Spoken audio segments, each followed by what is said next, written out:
Sveiki, trešajā sarunā, zvans draugam. Un šajā sarunā, Edgar, mēs runājam par ko? Par uzvilktību sistēmā. Par to, ka cilvēki ir nedaudz uzvilkti. Un jautājums par ko? Jā, tieši tā.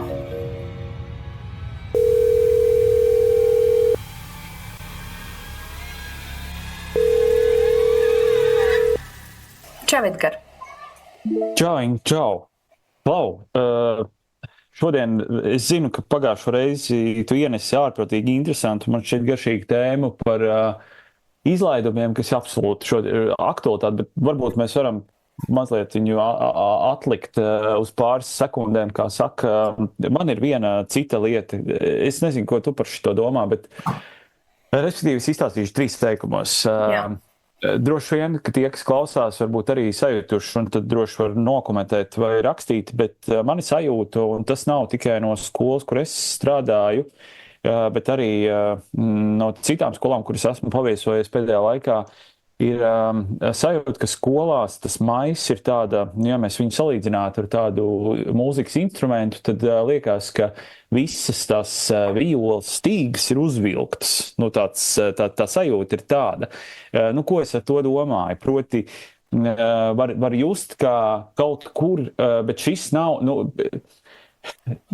par savu skolu es tagad runāju kā tāds ķeizars, bet par skolu, kur strādāju, tas nenāk no manis, jo es par to brīnos, bet tieši es pamanu kaut kādā ziņā mazliet arī skolotājus ir tāda uzvilktība. Un es nezinu, no kurienes tas nāk, vai tas nāk no tā, ka mais ir parasti laiks, kurā notiek kaut kāda beigu procesi, tur atzīmes, un protams, tas ir jau arī eksāmeni un šīs lietas, vai tas nāk no kaut kurienes citurienes, bet tas man ir mazliet pārsteigums, jo mana tēze parasti ir tā, ka parasti tā sajūta vai process krāmējās kā tāda trepīt uz leju, teiksim, no valsts pārvalda vadītājs skolu, bet šobrīd, es par to skolu, kur es strādāju, es varu apgalvot, ka tā īsti nav, un es cenšos saprast, un es mēģinu to mieru tajā ienest, bet tā savu uzvilktība ir manāma, un es īsti nesaprotu, par ko šis ir. Es tev pilnībā piekrītu, izlaidumu atliekam uz priekšu, jo mēs vienojamies, ka mēs runājam par to, kas ir aktuāls. Es par to uzvilktību, es īstenībā domāju, ka mēs cilvēki kopumā, mēs ļoti labi protam paši sevi uzvilkt. Un dažkārt tam nav vajadzīgs ne kaut kāds, varbūt, ārējais, spiediens, jā, bet es domāju, ka ir kaut kas, kur mēs, kaut kā paši sevi uzkurbulējam, un kas var būt pret tiem mūsu kaut kādiem, teiksim, standartiem vai pret mūsu pašu gaidām.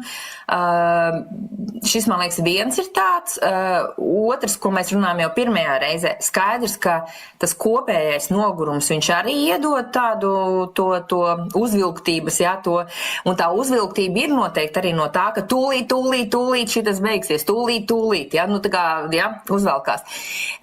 Bet vēl viena lieta, tagad runājot, man nāk prātā, tāpēc, ka tu arī ienes to, ka tu pats neredzi, ka tu kā direktors tur kaut kādu spiedienu, un es zinu arī gana daudz skolas, kur nav tas direktors spiediens, tur nav, jā, bet iespējams mūsu ikgadējā pieredze par to, ka mums sagaida, es par mums tagad lietoju par skolotājiem, ja, ka mums sagaida tur bērni, vecāki, mēdīji, vēl kaut kas, ja, ka tas ikgadējais ieradums vai pieredums par to, ka viņš saglabājas. Un tuvojoties tam maijam, viņš atkal nāk augšā.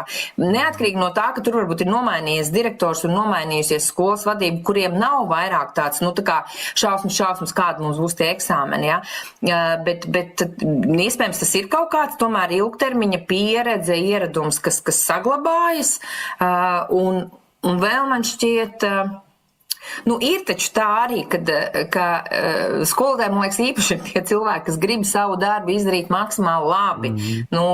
Mīl bērnus vai mīl matemātiku vai mīl vēsturi, kurš, jā, vai ne, bet tajā laikā, kad ir arī tomēr ļoti liela, un man brīžam liekas, ka tā arī masu mēdīju un visādi raidījumu uzmanība, ja, viņi arī ir skolotāji darbam, tajos kaut kādā ziņā, lai gribas teikt, kritiskajos periodos, ja, tur mācību gadu beigas, tagad nāk eksāmeni, mēs valkam ārā vispār visus tos iepriekšējā gada sliktos eksāmenus, tad kā mēs ar šito, un loģiski, ka tas rada, tā kā sabiedrība viļņojās, ja, kā tad tur mūsu skolā ir, ko tad tie mūsu skolotāji, vai ne?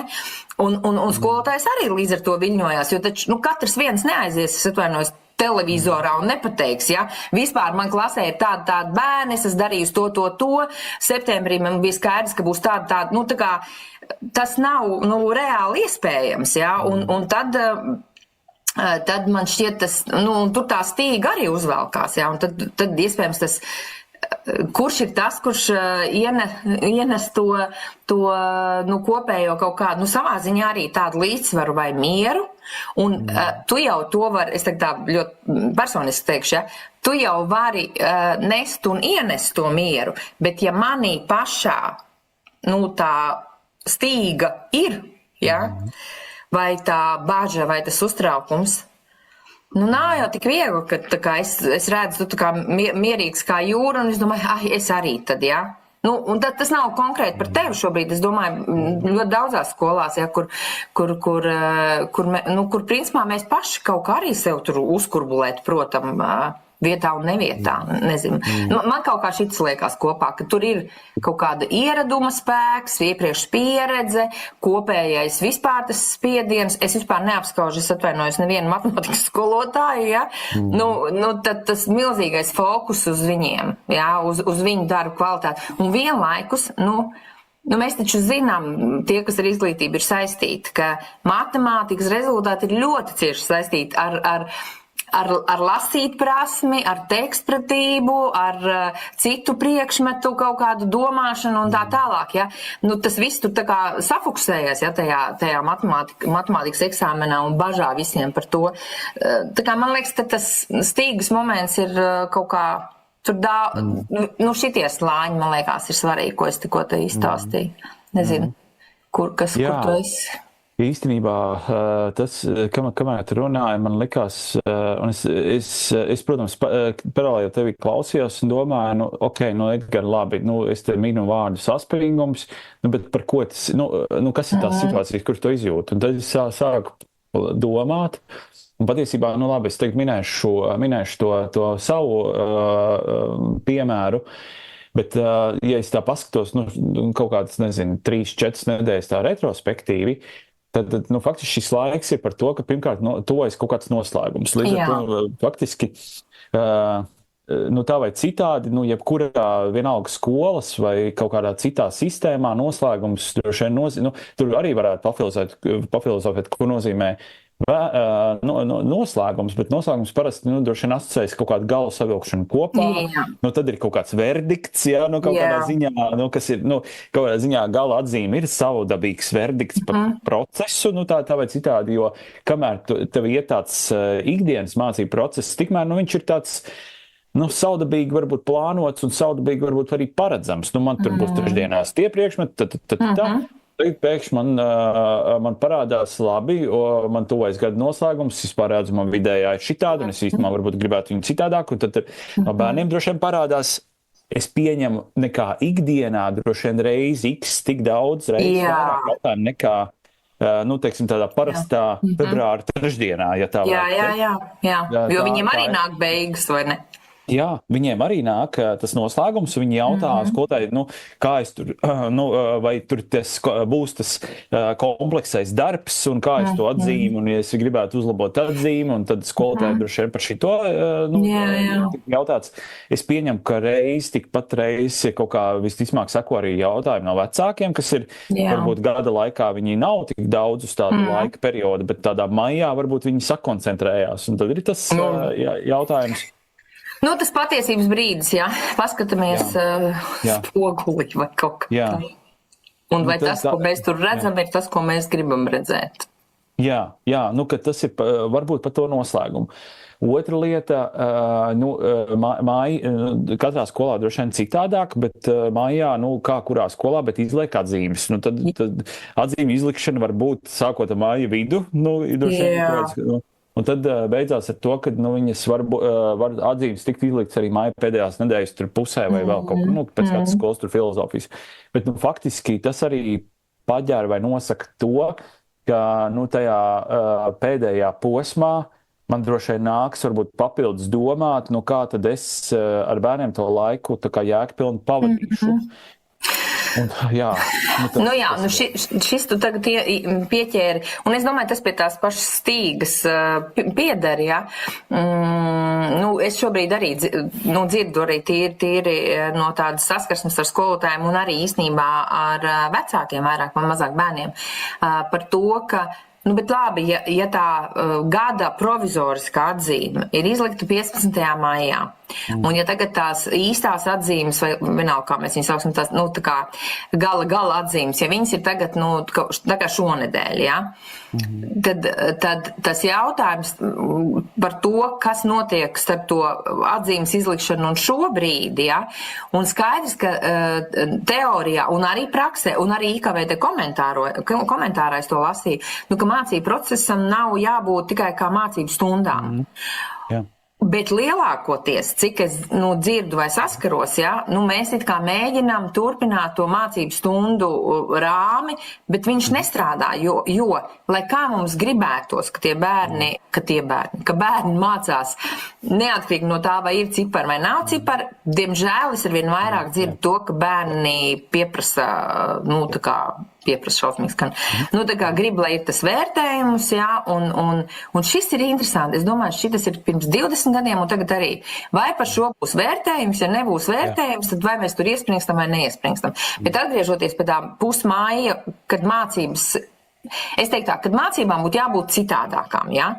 Tad man ir pāris piemēri no dažādām skolām, kur ļoti mērķtiecīgi, un to viņi darīja arī, man liekas, decembra brīvlaikā, bet māja brīvlaikā noteikti. Ir tāds kopējais skolas plāns, kur pa klasēm ir sadalīts, ka, piemēram, pirmdienā šīs un šīs klases viņām ir dabaszinātņu diena, un tad skolotāji dodas tur vai tur ārpus skolas vai veido kādu projektu, ja, tad ir diena, kad ir valodas, un tādā veidā tas 2 nedēļu plāns ir veidots uz to, ka mēs apgūstam vai turpinām apgūt tos priekšmetus, mācību priekšmets vai jomas, kas mums ir paredzēts, bet mēs to darām citā formātā. Un atkal, tas nav uzreiz par to, ka, tad visu laiku iet ekskursijās, vai tā kā iet uz kino, vai, nezinu, tur iet pārgājienos. Nē, es redzēju tiešām tās skolas plānu ar visiem sasniedzamajiem rezultātiem, ko mēs tur gribam, arī ar kaut kādām starpgrupām, bet jā, tas prasa riktīgu plānošanu, jā, jo skaidrs, ka daļa skolotāji ir eksāmenos aizņemti, daļa vada, daļa ko tur, jā, un tad ir telpas skolās aizņemt, un tad tā viss ir realitāte, jā. Bet brīdis, un te man viena skola, man liekas, ļoti labi pajautāja, bet kāpēc mēs tās, un es nezinu, man nav pareizā atbildi, riktīgi, es vienkārši neesmu informēta, jā. Kāpēc mēs tās STEM tos piedāvājumus, kas tagad ir, jā, ja mēs viņus varētu izmantot tagad māja beigās, bet es arī nezinu, varbūt, ka var izmantot, vienkārši cilvēki ir gadu laikā izmantojuši. Ja? Tā kā līdz ar to gribas teikt, lai man visi piedod, ka mēs neesam plašāk padomājuši, kas vēl ir iespējams tajā laikā, kad mums vairs varbūt nevajag sēdēt klasēs un mācību stundās, kur, nezinu, kolektīvi skatāmies tur, kā vienā komentārā ir rakstīts multfilms. Ja? Klau, bet tevis teiktais man aizved pie baigās ķecerīgās idejas. Jā, labi. Jo mums skolā ir tā, mums atzīmes mēs izlikām atzīmes pagājušās nedēļas piekdienas vakarā, pēcpusdienā. Un tad mums tagad pirmdien bija pārgājiens ar stacijām pa dažādiem priekšmetiem, ka viņi mācās beigās, noslēdzās visu kopīgu ēdienu reizi kā skolai kopā. Pie Raunas Stabraga, piemēram, tad šodien bija ārā nodarbības, rītdien vēl kaut kas, un ceturtdien citādā mācīšanās diena ar palikšanu par nakti skolā. Bet redzi, tas, ko es iedomājos, kamēr runāju, bet varbūt tieši tas, ka, respektīvi, tas īpaši māja tā pēdējās 2 nedēļas, viņas ir tādā, kā lai saka, mazliet varbūt neparedzamā, netradicionālā veidā. Jā. Un tad ir jautājums, vai netradicionālais un neparedzamais rada uzvilktību? Jā, var radīt. Un tad ir iespējams, ka tieši tā saka, mēs labu it kā gribot, dodot bērniem to pieredzi dažādošanu, un varbūt pat tik intensīvi tajā māja vai ne, tajā posmā, ka skolotāji no tā izjūt pastiprinātu trauksmi, jo es esmu pieredzis taisnība. Piemēram, strādāt, pieņemsim, nezinu, vēsturē, matemātikā, vienalga fizikā ar bērniem, un es esmu pat labs skolotājs, tu dari visu, ko viņam, bet tāds formāts, kur man tagad ir vispār nodarbības ārā, un tad man vispār ir kaut kāds pārējums, kur man stacijas, un tad vēl ir šitāds darbs, un ka tas rada varbūt, un skaidrs tur, tas, kas man nāk, protams, prātā ir kā tad iedot atbalstu, vai ne, tajā visā.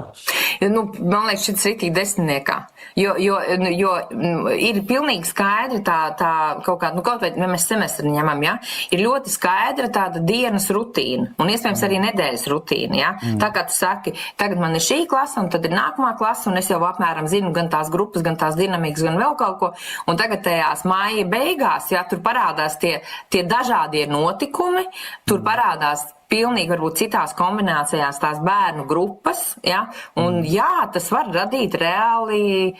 Pie tam tas visticamāk ir tāds, gribas teikt, tāds tā kā varbūt neapzināts stress, jo skaidrs, ka bērniem ir interesanti, bet es tagad arī, kad tu klausies, kad tu stāstījies, atcerējos tā kā vienā skolā, kur bija pirms kaut kādiem gadiem, kur arī bija līdzīga tā ideja, ka varētu darīt to, un būtībā tur bija daļa tādu aktīvo skolotāju un vadību, protams, ka šito gribēja, un bija daļa skolotāju, kur teica, nē, kāpēc mums jādara. Mums ir mācību stundas, mēs par mācību stundas, un tur varētu būt, ka tā vienkārši tā sevis kaut kāda pasargāšana no kaut kādas ekstra dinamikas, tad, kad tu jau esi nogurs, un gada beigas un vēl kaut kas. Šis varētu būt, bet labi, kāds tad ir izcinājums? Tas, ko mēs darām, mēs esam kaut kādi, pirmkārt, mēs arī kā vadības komanda, mēs diezgan skaidri iedodam kaut kādu rāmi, kurā šim būs, nevis būs būt, bet, ka viens ir, mēs to pieņemam kopā, bet otra lieta, mēs iedodam rāmi, kurā performēt, jo mēs skaidri zinām, ka ja rāmi nav, tad skaidrs... Ja tev katram pašam jāizdomā, tad... Panikas zona uzreiz. Un tāpatās it kā ir tas, es jūtu, ka kaut kur tur, es jūtu kaut kādā komunikācijā ir pastiprināta tā uzvilktība vēl kaut kas. Un es pieņemu, es tagad atgriežos pie tā sākumā teikuma, tagad arī, es jau ieraugu to, ka, es jau neeju tagad stundas vērot, līdz ar to es neredzu kāda performance piemēram bērniem. Bet, piemēram, es tā mēģinu iztēloties, domājot par to noslēgumu. Bērni arī jūt, ka kaut kas tuvojas beigām. Līdz ar to, viņi droši vien arī sāk kaut kādas lietas darīt vai pastiprinātāk, vai kaut kā tā, vai atlaižās. Jā, piemēram, un tas tad attiecīgi droši vien, ka kaut kādā veidā ietekmē to skolotāju performance, un tad viņš, laiž, kā saka, uz āru, tā vai cik tā. Tas ir tāda otrs virziens. Bet šitas redz, kur mēs aizrunājamies, un es domāju, ka kāds, kurš klausās un arī tāpatās savu filmu tina līdzi un domā, kas tur vēl varētu būt, Bet kā mēs aizrunājamies uz to, ka no vienas puses domājot, lai tās gada beigas ir jēdzīgas un lai tiešām nav tā, ka, priekš kāpēc to skolēju vispār labs laiks palikšu mājās, vai vēl kaut kā, lai turpinātos tomēr mācību procesu, jo tā mācību programma tomēr ir tā kā uz mācību gadu, No vienas puses, lai šis būtu, mēs nonākam pie tā, lai būtu jēga, Mēs nonākam pie tā, ka tad tur jādomā tomēr par citiem formātiem, un vienlaikus domājot par citiem formātiem, ir jāsaprot, ka tas ir iespējami. Varbūt nevis tā kā papildus slodze, bet tādēļ, ka tas ir citādi, labi, varbūt ne papildus slodze, bet kaut kāds tā kā, citādāk un neparedzamāk. Man liekas, tas vārds, ko tu teici par to neparedzamāk, ka tas varbūt ir tas arī, jā. Es tev arī domāju. Vai ne līdzsvars? Es par tādu, nevis par līdzsvaru, bet, tā kā abas lietas, un tad varbūt ir tā, ka mēs saprotam, labi, šitiem tik daudz tādu neparedzamu lietu, un tad vēl tur mācību pāržņam vai kādam tur vadības komandā riktīgi jāplāno šis ir, tad paliekam pie tām stundām. Un tad ir atkal tas. Jā. Jo es arī, tagad mums arī ir tāda grupa, kur ir tie skolotāji, kuri ir piekrituši vadīt stacijas, mēs tur iekšēji diskutējam, ko tur tā kā vajadzētu pa katram paņemt, tur kastes, tur vara stiepli un purpuļus un vēl visu kaut ko, ja. Te kolēģi, kuri klausās, to tagad atpazīs, bet un es arī, es tā domāju, tas jau arī rada papildus trauksmi, jo, ja es esmu savā mācību priekšmetā vai savā vidē klasiski, es īstenībā zinu, ko darīt. Man ir plāni, man ir materiāli, es īstenībā varu tad ir šitādas stacijas. Jā, šie kolēģi neviens viņus nav piespiedis to darīt. Viņi paši ir pieteikušies un teikuši, es šito varu. Bet, papildus ģenerēt, tagad radīt, un īstenībā tu nezini, kas tur sanāks, jo viņi to dara pirmo reizi. Viņiem ir ideja, bet viņi to dara pirmo. Un tad ir tā, ka tas droši vien arī rada kaut kādu papildus, kaut kādu tam procesam uzliek. Jā, un tu man tagad aizved pie man tās materiāls viens par tādiem stresiem bija, bet tur tā ideja par to, ka stress nozīmē, ka mums rūp kaut kas, jā? Un vienlaikus tas, ko tu apraksti, tas ir rīktīgi radošs process. Jā. Izdomāt ideju, un ja mēs tā padomājam, skolotājiem īstenībā lielai daļai skolotāji, tā profesija ir pievilcīga tieši caur to, ka tur ir interesanti, tur ir radoši, tu pats vari izdomāt un vēl kaut kā, un tajā brīdī, kad caur to radošo un to domāšanu, tur pēc tam redz to rezultātu un to pasākumu, to notikumu, ja, tur baigais gandarījums, es domāju, cilvēkiem varētu būt skaidrs, ka tur nevar nekad ieplānot, kas tur viss notiks. Faktiski mēs tagad abi aizgājam pie tā, ka darot jaunas lietas, lai viņas būtu interesantas un radošas, vienalga ir kaut kāds tas fona uztraukums, jo, viss nav līdz galam skaidrs, ja ne?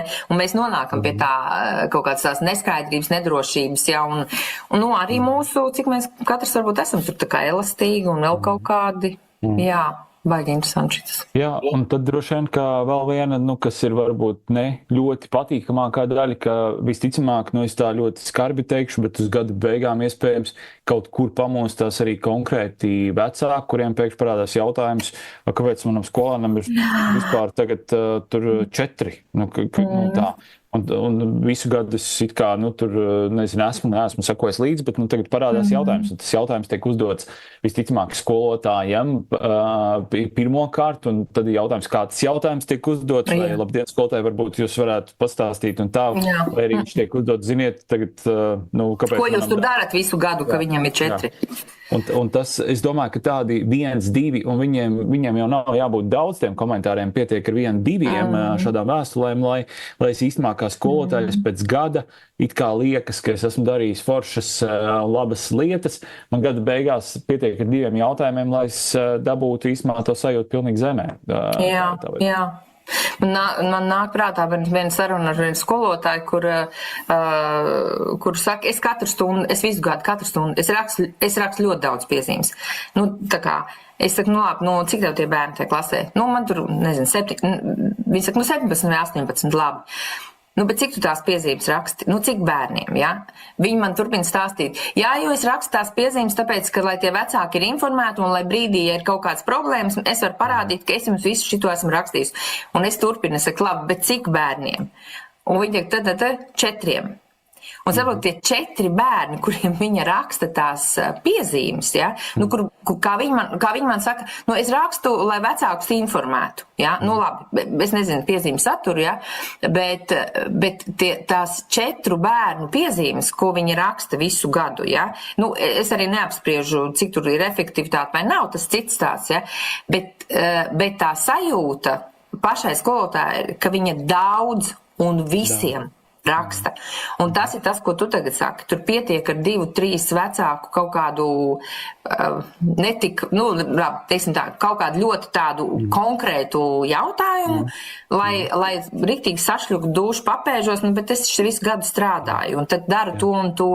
Un šis varbūt ir arī tas punkts, kur, kā mēs varam īstenībā to, skolotāju stiprināt tajā, ka, bet šitas ir viens vecāks, labi 2, labi 3, jā, bet tev ir, nezinu, tur 50 vecāki, jā, kur, labi, viņi nav atnākuši pie tevis, jā, bet viņi tev arī nav teikuši, ka tu slikti strādā vai vēl kaut kā. Kā ieraudzīt to, ka, mēs nevaram būt 100% labi visiem, kaut kā, un kā pašiem sevi stiprināt, jā, visu laiku, aiz tiem dažiem ieraudzīt, ka tur ir daudz lielāka kopa vecāku un bērnu, kuriem patīk, kuri atbalsta, kuriem interesē. Šis ir arī fenomens. Es zinu, labi, saka. Es tikko gribēju to teikt, šis ir fenomens, jo es esmu ar šo saskāries arī praksē. Mums ir 100, nezinu, cik pāri vecāki, kuri tieši tā, kā tu saki, nesaka neko negatīvu, varbūt arī nesaka neko pozitīvu, bet viņi ir, jā, un tad ir vecāki, kurš saka daudz pozitīvu, un pietiek ar 2 vai 1 lietām, un es saku, es vispār, man šitāda ziņa, un es esmu redzējis reāli cilvēku pēc šādas ziņas, kāds viņš atnāk, viņš ir pilnībā uzvilcies tā, ka viņam būtu veseli 50 tur pie durvīm stāvējuši un teikuši, cik viņš slikti strādā. Lai gan tas ir viens vecāks, turklāt tas konteksts tur ir tāds, ka liekas, ka, ziniet, tur. Jā. Un fenomens, es domāju, ka fenomens varbūt ir arī no tā, ka mēs tomēr esam tā uzbūvēti, ja, ka mēs to negatīvo ātrāk pamanām, un tā kā, ja tur ir kļūda, tad mums tā kā vajag uzreiz tur pieķerties un risināt, un es kādreiz arī kursos vai supervīzijās šo saku, ka mums ir jātrenē savu smadzenes uz to pamanīt pozitīvo, ja, un viens ir tas šo te skaitlisko daudzumu pamanīt, cik bērni, cik vecāki, par cik cilvēki mēs runājam, vai par cik arī par situācijām īstenībā, ja. Šis ir kaut kāds tāds, man liekas, moments, ja, un es tagad iedomājos pati sevi, ja, kaut kādus gadus varbūt atpakaļ, ja, bet arī netik daudz, ja. Tā kā vada kursus, tu arī daudz vada skolotājiem, piemēram, kursus, ja. Un es zinu, ka tad, kad es strādāju kaut kādiem tālāk izglītotājiem, es vienmēr pati šo saku, un lūdzu nevajag, tā kā izvēlēties pašu dusmīgāko tanti grupā, kuru jūs gribēsiet, lai kursa beigās viņi ir laimīgi un smaidīgi. Jo jūs nevarat zināt, kāpēc tas cilvēks ir dusmīgs vai izskatās dusmīgs. Ja? Un man pašai tas ir bijis, ka es vienkārši pieķeru, ka es esmu notērējis tik daudz enerģiju, lai to vienu cilvēku kaut kā iesaistītu. Un tie pārējie 20, jā, ir tā, viņi tāpat ir aktīvi, viņi tāpatās tur kaut ko dara. Un man liekas, šis arī ir tāds, vai ne, kā mēs paši sevi pavirzam atpakaļ. Paga. Šis bija viens vecāks, jā, vai šis bija viens kaut kāds dalībnieks, kuram kaut kas nepatika. Labi, kaut vai 3 dalībnieki, jā, bet tas nav visi, jā. Un redz, un te mēs nonākam, piedod, es tev tagad nelaužu pie vārdu, bet te mēs nonākam pie, man liekas, pie tās, arī kaut kādā ziņā pie tās tēzes, kaut vai par to pašu matemātikas eksāmenu, jebkuru citu eksāmenu, jā. Jā, daudz vai, nezinu, noteikts procents bērnu, viņiem, tā kā grūti vai nenoliek vai vēl kaut kas, jā. Bet ir kaut kāds procents bērnu, kas noliek, kam patīk vēl kaut kas. Atkal, visu laiku kā to līdzsver, tomēr, kaut kādā ziņā, redzēt, nepazaudēt, neaiziet tikai tajā, viss ir slikti. Jā. Labi, ka tu ierunājies par matemātikas eksāmenu, es pieminēšu vienu piemēru, man liekas, tas ir pilnīgs, kā lai es saka, fars, patiesībā, ko ir radījusi sistēma tieši šādā veidā. Es šodien runāju ar kolēģi, es ceru, ka viņai nav, es neminēšu ne vārdus, neko. Viņa ļoti labi skolotāji, viņa matemātikas skolotāji. Viņa nav no Raunas pamatskolas, no citas skolas, un viņa stāstīja, viņai nāk viena meitene uz privātu stundām. Mācās meitene vidējā izglītībā, bet mūzikas laikam orientētā kaut kādā, citā skolā, bet ar mūziku apakšā. Un viņa ir izcils mūziķis, tur pirmās vietas kaut kādas konkursos un tā. Bet matemātikā viņa ir viņa iespējams nenokārtos to eksāmenu, kas ir tā latiņa, un tad es galvā sev uzdevu, un galvenais, ka tā skolotāja viņa mēģina dažādus tos, ko nesenajā aizliegtajā paņēmienā arī Mārts Salziņš, profesors, teica, par to, cik skolotājiem ir plašs tas arsenāls vai metodika vai didaktika, ar kuru tad skolotājs strādā ar bērnu. Un šajā gadījumā es zinu, ka tā skolotāja ir gājusi no visām pusēm.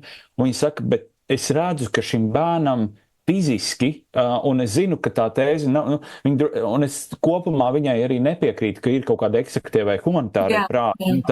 Bet viņa redz, ka bērnam ir izteikti, viņš ir izteikti humanitāri orientēts, kur ir, var spriest, mūzika, viņa pasaule un tam līdzīgi. Un ja viņa nokārtot matemātisku eksāmenu, viņai nebūtu matemātika vispār nekad mūžā droši vien vajadzīga. Tādā ziņā.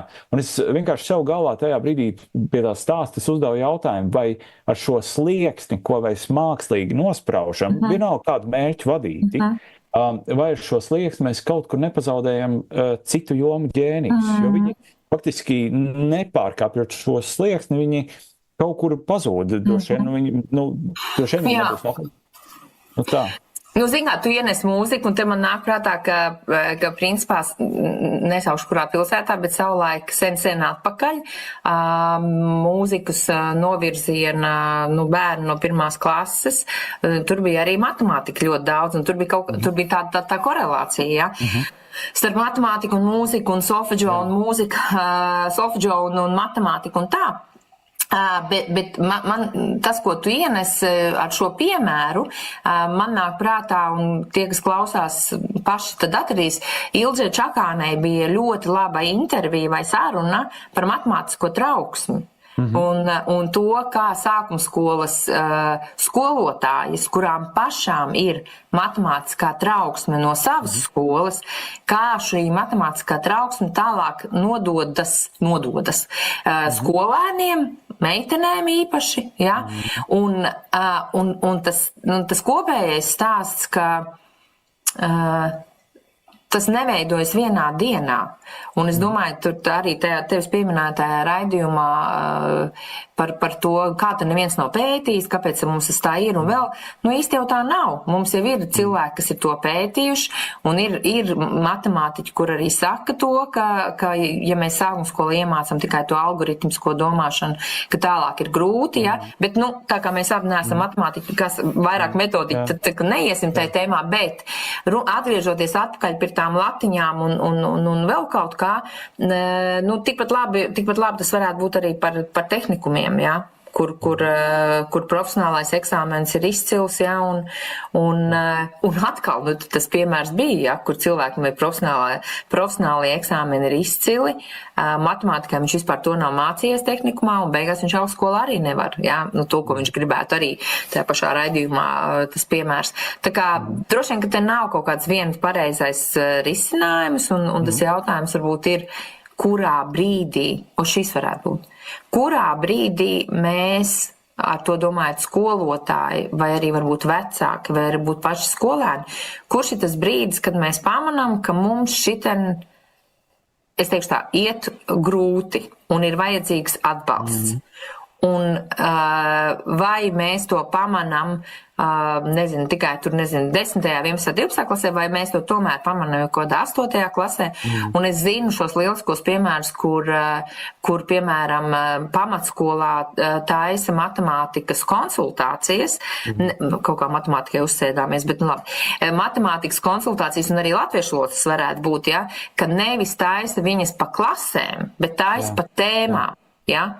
Un tad arī tas, kur mēs pamanām, ka te ir vajadzīgs kaut kāds atbalsts, un tad mēs šo atbalstu šeit dodam, vai mēs kaut kā ejam uz priekšu, un tad, lūk, Edgar, ir tas mais, un ir tās noslēguma lieta, kur viss šis ir sasummējies. Un tad viņš tur novelkās kā stīga, ja? Kuru visticamāk plīst kaut kādā brīdī, ja viņi ir novilkti. Starp citu, ļoti labs, es vienkārši paturpināšu tev domu, ka ja mēs paskatāmies uz gadu kā mūzikas instrumentu, Tad mēs visa gada garumā, katru mēnesi to Piegriež. Nezinu, kā sauc tur galā tās, ģitārai vai kam, bet mēs tā kā, un tad ir mājas, kurā ir kaut kāds tas gals un verdikti un vēl kaut kas, kurā attiecīgi tā stīga ir, un kāds notur to stīgu, un tad ir, Jā. Un kādam viņa pārplīst, un tad ir jautājums, kas tur nav. Bet tas, ko es gribēju vēl vienu lietu pirms sāku, bet man tā matemātika vienkārši atcerējos to gadiem, man gribējās viņu izstāstīt. Bet otra lieta, par ko es domāju ļoti daudz sistēmā, mums būs, vienkārši padalīšos varbūt kādai skolai vai kādam vispār nodar šis, mums būs skolā tā saucamā ceturtdiena pēcpusdienā pateicības diena, kurā mēs aicinām, un es zinu, vairākām skolām tādas ir, kuru mēs pasakām paldies, un tā mūsu filozofija šogad ir jau no gada sākuma meklēt pierādījumus dažādiem bērniem, kur pateikt paldies. Proti, tā ideja vispār radās ļoti sen. Mēs izveidojām skolā daudz kritizētās sudraba zelta šīs liecības. Jā, liecības. Un tad manā galvā bija jautājums, šis ir kognitīvi, respektīvi bērniem, kuri nodarbojas ar kognīciju, mācās, ja tā varētu teikt. Jā. Bet mēs zinām, ka sistēmā ir ļoti daudz bērnu, kur dara daudz citas labas lietas. Un arī viņi, piemēram, viņiem ir strauja dinamika, piemēram, vai viņi dara tur sportā, viņi dara kultūrā, viņi dara līdzdalībā un tā tālāk. Un šogad, kad es atgriezos skolā, tad faktiski tas, ko es piedāvāju uz diskusiju, bija par to, kā mēs varam ieraudzīt pēc iespējas plašāku skolēnu loku, kuriem vienkārši pateikt paldies par to, ko viņi darījuši. Un tad mēs uztaisījām tādu aptauju, kur attiecīgi varēja ielikt tos cilvēkus, un mums būs ļoti daudz skolēnu, arī skolotāju šogad, vienkārši pamanot tās konkrētas lietas. Bet ko es gribu ar to teikt? Tas piemērs bija varbūt kādam noder, ka viņš arī grib kaut kā tā darīt, bet tas, ko es gribu pateikt, patiesībā tas jautājums, kas manā galvā stāv jau ilgstoši, cik mēs sistēmā bieži vispār pasakam paldies. Parasti, un arī mums tā ir, ka tagad mums ir māja tā kā ceturtdiena, bet varbūt to vajag 2 reizes gadā, bet varbūt to vajag 3 reizes gadā, jo mēs zinām, ka tie ārējie motivatori nereti mēdz pārvērsties iekšējos motivatoros. Īpaši, ja kāds skolēns ieraug, man paldies, man nekad nav bijis paldies, un tas varbūt viņam iedod tādu vilkli, kas pārvēršās iekšējā motivācijā no ārējā. Jā. Zin kā ir, skatos pulkstenī. Jā. Es ierosinu, ka mēs varētu pabeigt šo sarunu ar 2 tādiem uzdevumiem, kas arī citiem, kas klausās, varētu būt izpildām. Pirmais ir, par ko es saku sev paldies šajā brīdī. Tā kā šajā brīdī, Var arī padomāt, varbūt es paplašinu. Tad, par ko es saku paldies sev par šo, tūlīt jau aizvadīto mācību gadu. Un otrais punkts, kam es gribētu pateikt paldies par šo aizvadīto mācību gadu.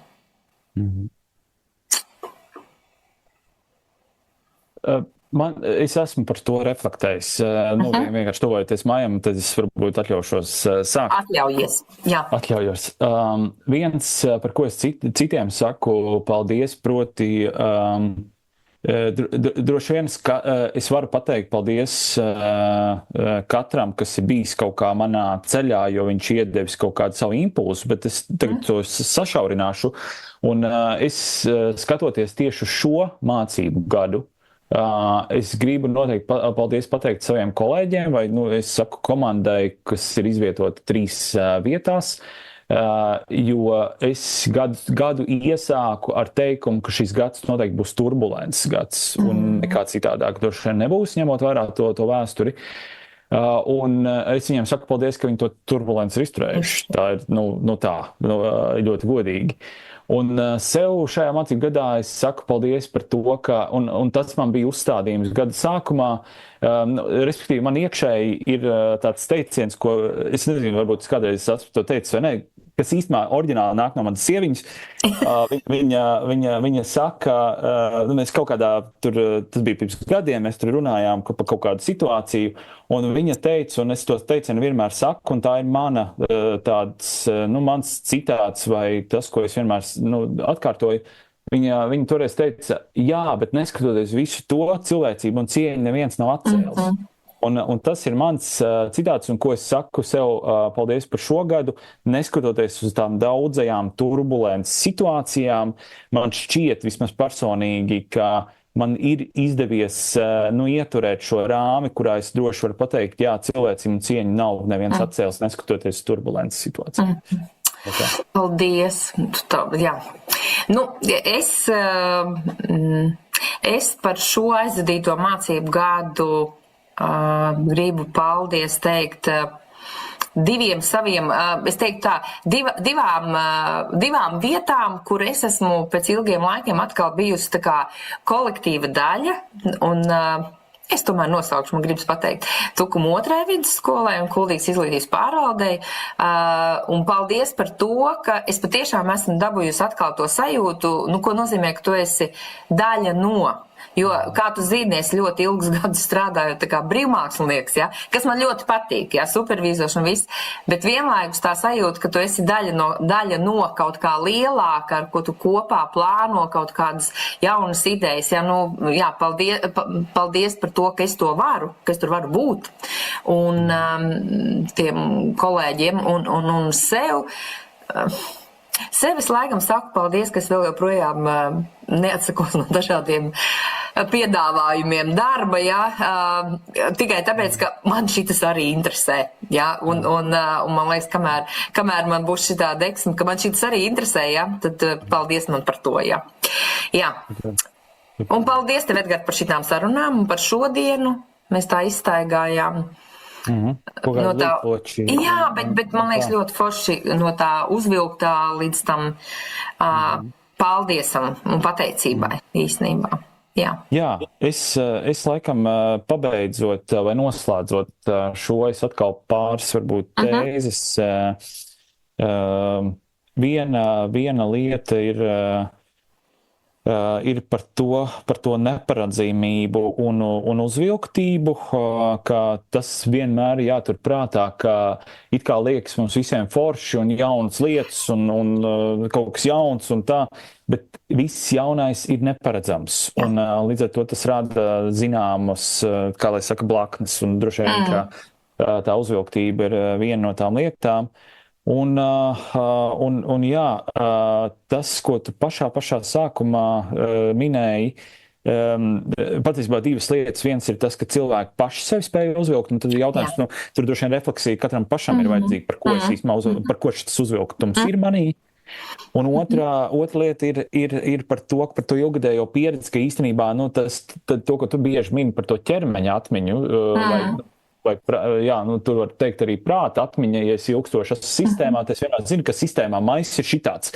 Jo patiesībā sakot, es tagad aizvedu pie vēl vienas domas, ka bija aprīlis, un es atceros, kolēģi kaut kur šito dzirdēju, viņi teica, jā, maiss mums būs traks, un es domāju, kas būs maijā? Šis arī ir labs teiciens. Ķermeņa un ne, bet ar kopēju atmiņu strādā, kolektīvā atmiņa strādā, šis saucās, jā. Jā, un es vēlreiz noslēgumā gribu atgādināt arī sev un citiem, ka paskaitīt, cik ir tās grūtās situācijas, cik ir tās labās, cik ir tie kašķīgie un cik ir tie sirsnīgie, un cik pasaka paldies un cik pasaka kritiku. Tā kā ieraudzīt, kas tomēr ir vairāk šajā visā. Jā? Super. Jā. Labi. Jā. Paldies tev. Paldies tev. Un tev līdz nākamajai reizei. Čau. Jā. Atā. Čau. Un paldies katram, kas klausās un noskatās. Tas mums ir interesanti un svarīgi. Un katrā ziņā, ja jums ir kādas pārdomas, domas un visādi citādi idejas, droši rakstat un kā saka, domāsim kopā. Jā, un mēs arī atbildēsim tur, kur vajadzīgs, un varbūt aicināsim vēl uz kādu tēmu plašāk. Paldies!